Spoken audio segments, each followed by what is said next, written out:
యేసుక్రీస్తు నామములో మీ అందరికీ శుభములు. Praise the lord. మీరు అందరూ బాగున్నారా? దేవుడు కృపను బట్టి ఆయన సన్నిధిలో మీరు నానాటికి వర్ధిల్లుతారని నేను రూఢిగా నమ్ముచున్నాను. మీరు ఏ విషయాన్ని గురించి చింతించవద్దు, ఆలోచించవద్దు, బాధపడవద్దు. దేవుడు మీ కొరకు శ్రేష్టమైన మంచి సిద్ధపరుస్తున్నాడు. త్వరలో ఒక బ్రేక్ త్రూ చూడబోతున్నారు. మీ ఫ్యామిలీలో ఎవరైతే దేవుని విడిచి చాలా దూరం వెళ్ళిపోయారో వాళ్ళందరినీ దేవుడు సమీపస్తుడుగా చేయబోతున్నాడు.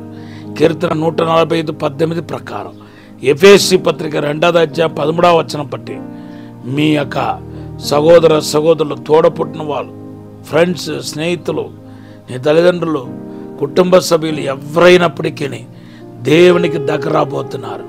దేవుడు వాళ్ళకి అద్భుతం చేసి ఆకర్షించబోతున్నాడు. దేవుని బిడ్డలారా, ఈరోజు దేవుడు మనకిచ్చిన వాగ్దానం ఏంటంటే యెషయా గ్రంథం 44వ అధ్యాయం 3వ వచనం దేవుడు వాగ్దానం చేస్తున్నాడు. ఈ వాగ్దానం ఎత్తిపట్టు ప్రార్థన చేయండి. కొన్నిసార్లు దేవుడు మనలను వేరు చేయటం అనేది జరుగుతూ ఉంటాయి. కుటుంబం నుండి, దేశం నుండి, ప్రజల దగ్గర నుండి వేరు చేస్తాడు. అట్లా వేరు చేసినప్పుడు ఖచ్చితంగా మనకు కొంచెం నొప్పిగానే ఉంటుంది, బాధగానే ఉంటుంది. అంతెందుకంటే గోరు మనం కట్ చేసినప్పుడు ఈ యొక్క చర్మంలో తగిలితే కనుక ఎంతో నొప్పి వస్తాయి కదా. అలాగే దేవుని బిడ్డలారా, పనికిరాని ప్రతి దిగన ఆయన నరికి వేసి శుద్ధి చేస్తానంటున్నాడు. కాబట్టి ఈ వేరు చేసే అనుభవం నొప్పితో కూడింది అయినప్పటికీ తగిన కాలం వచ్చినప్పుడు దాని ఒక ఫలితం, ఆశీర్వాదం, అద్భుతం మీ జీవితంలో జరుగుతాయి.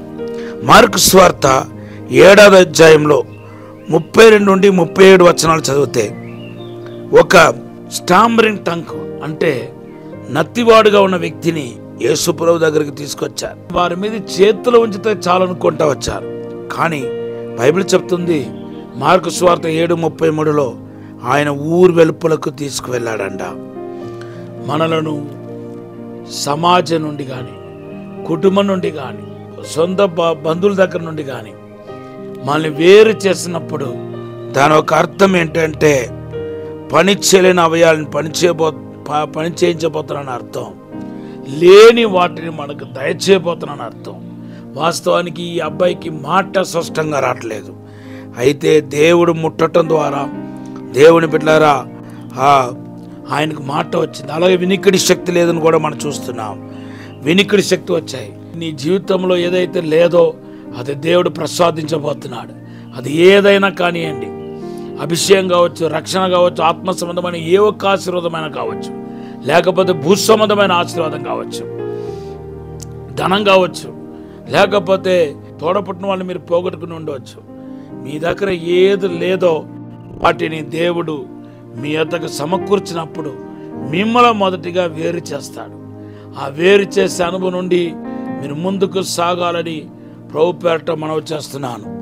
తర్వాత రెండవదిగా మనం చూస్తే యేసు ప్రభు మరికొందరిని వేరు చేశాడు.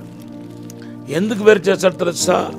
అపోస్తలుగా ఉండటానికి వేరు చేసినట్టుగా మార్కు సువార్త 3వ అధ్యాయం 13వ వచనంలో చూస్తున్నాం. వేరు చేసినప్పుడు ఏమైంది తెలుసా? తనతో పాటు ఉండటానికి, దెయ్యములు వెళ్ళగొట్టడానికి, రోగులు బాగు చేయటానికి దేవుడు వేరు చేసినట్టుగా మన పరిశుద్ధ గ్రంథంలో చూస్తున్నాం. దేవనామానికి స్తోత్రం. మిమ్మల్ని దేవుడు ప్రత్యేకంగా పిలిచినప్పుడు మీరు గుర్తించాల్సిన విషయం ఏంటంటే గొప్ప పరిచర్య అప్పగించబోతున్నాడని. మొదటిగా మిమ్మల్ని వేరు చేసినప్పుడు లేని వాటిని ప్రభు ప్రసాదించబోతున్నానని. రెండవదిగా మనం వేరు చేసినప్పుడు ఏదో ఒక బలమైన పనికి దేవుడు మనను ఎన్నుకోబోతున్నాను అర్థం.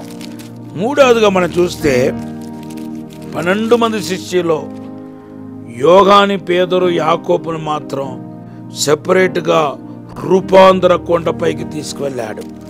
అక్కడికి వెళ్ళి ఆయన రూపాంతరం చెందినట్టుగా మన పరిశుద్ధ గ్రంథంలో రాయబడి ఉంది.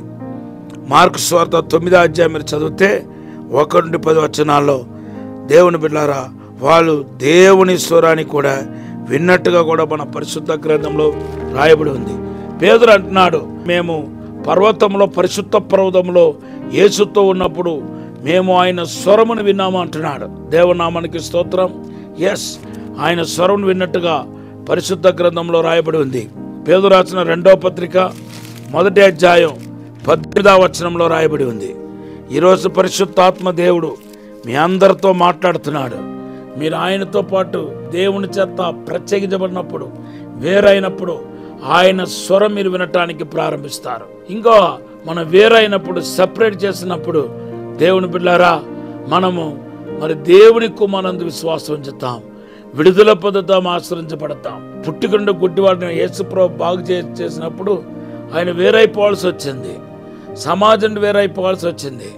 ప్రభు అడుగుతున్నాను, దేవుని కుమారునందు విశ్వాసం ఉంచుతున్నావు అని అడుగుతున్నాడు. అవును ప్రభు, నేను విశ్వాసం ఉంచుతున్నాను అంటున్నాడు. అంటే మరలా దేవుడు మనతో పలకరించడానికి, మనము మరలా దేవునితో సహవాసం చేయడానికి, తోడుపడటానికి కోసమే దేవుడు మనల్ని వేరు చేస్తున్నాడనే విషయాన్ని మీరు మర్చిపోకూడదు. ఈరోజు దేవుని ఆత్మ మీ అందరితో మాట్లాడుతున్నాడు. దేవుని బిడ్డలారా, ఈ రోజు నుండి వేరైపోవటానికి ప్రయత్నం చేయండి. విగ్రహారాధనకి వేరుగా ఉండండి రాయబడి ఉంది. మూర్ఖులైన ఈ తరవారికి వేరుగా ఉండమని అపోస్తల కార్యంలో అడ్వైస్ ఇవ్వబడ్డాయి. చూడండి, అపోస్తల కార్యం 2వ అధ్యాయం, మూర్ఖులైన ఈ తరానికి వేరైనప్పుడే పరిశుద్ధాత్మతో నింపబడగలుగుతాం. అపోస్తల కార్యం 2వ అధ్యాయం 40వ వచనంలో మనం చూస్తున్నాం. సో వేరైపోతున్న, సెపరేట్ అవుతున్న ఈ సెపరేషన్ కోసం మీరు దేవుని సన్నిధిలో కనిపెట్టండి. ప్రభు ఈ మాటను దీవించగాక. పరిశుద్ధము నమ్మకమైన పరలోక తండ్రి, మమ్మల్ని క్షమించి, మన్నించి, పరిశుద్ధపరిచి, శుద్ధీకరించి, దైవిక మహిమతో, దైవిక శక్తితో, వెలుగుతో నింపమని అడుగుతున్నాను తండ్రి.